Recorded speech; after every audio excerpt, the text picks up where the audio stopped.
Alors bonjour, on se retrouve sur la place d'Armes, au centre de laquelle se trouve un monument dédié aux deux cofondateurs de Montréal, soit Paul de Chemédé, sieur de Maisonneuve, et Jeanne Mance.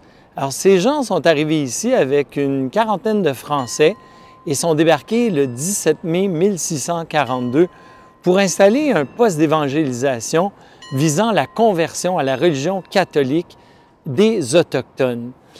Mais ces gens des Premières Nations, étant ici depuis plusieurs milliers d'années dans la région, se sont montrés peu intéressés par le projet de conversion à la religion catholique proposé par les Français. Assez rapidement, je vous dirais que Montréal est vite devenu une mission commerciale et ce qui a fait la réputation de la ville, c'est le commerce des fourrures. Montréal s'est avéré une plaque tournante du commerce des fourrures dans cette partie du continent de l'Amérique du Nord.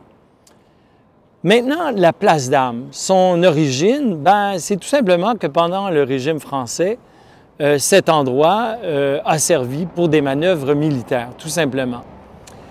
Aujourd'hui, la place d'Armes, elle est entourée d'une panoplie de bâtiments qui datent de plusieurs époques.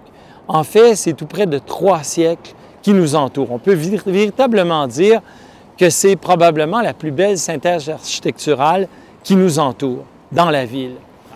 Alors, l'un des édifices principaux qu'on retrouve autour de la place, c'est naturellement celui dans le coin. Il s'agit de l'ancien séminaire des Sulpiciens, des prêtres français qui sont envoyés ici au début de la colonie.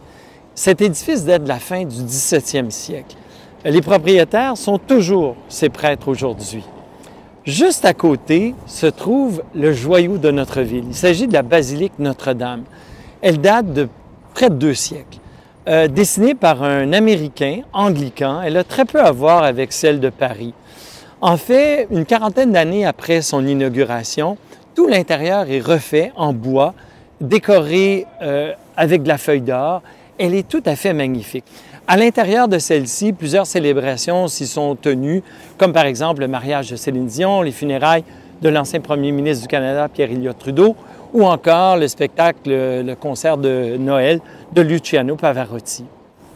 En face de la basilique Notre-Dame se trouve ce temple romain, c'est de style néoclassique. Il s'agit de la Banque de Montréal, la première banque fondée au pays. Et son intérieur est tout aussi grandiose. Vous avez des imposantes colonnes de marbre vert importées du Vermont, ainsi que sa vaste salle de guichet. Du côté est de la place, on trouve tout d'abord, de ce côté-ci, le New York Life Insurance, qui date de la fin du 19e siècle. Haut de ses 8 étages, c'est le premier édifice à Montréal à abriter un ascenseur et par conséquent, ça lui confère le titre de premier gratte-ciel à Montréal. Et juste à côté, vous avez un édifice aux allures de mini Empire State Building. En fait, avec ses retraits, c'est tout simplement un édifice qui est construit au tournant des années 30 et qui est de style art déco. Finalement, du côté ouest de la place se trouve un bâtiment de verre et d'acier aux allures modernes de style international érigé au milieu des années 60, qui abrite notamment les bureaux de la Banque nationale.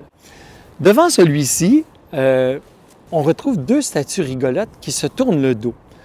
D'un côté, vous retrouvez un homme qui tient un carlin et de l'autre côté, une dame qui, elle, tient un caniche. Ce sont, vous l'aurez deviné, les 2 peuples fondateurs du Canada, mais également les 2 peuples linguistiques culturels principaux qui cohabitent dans cette ville.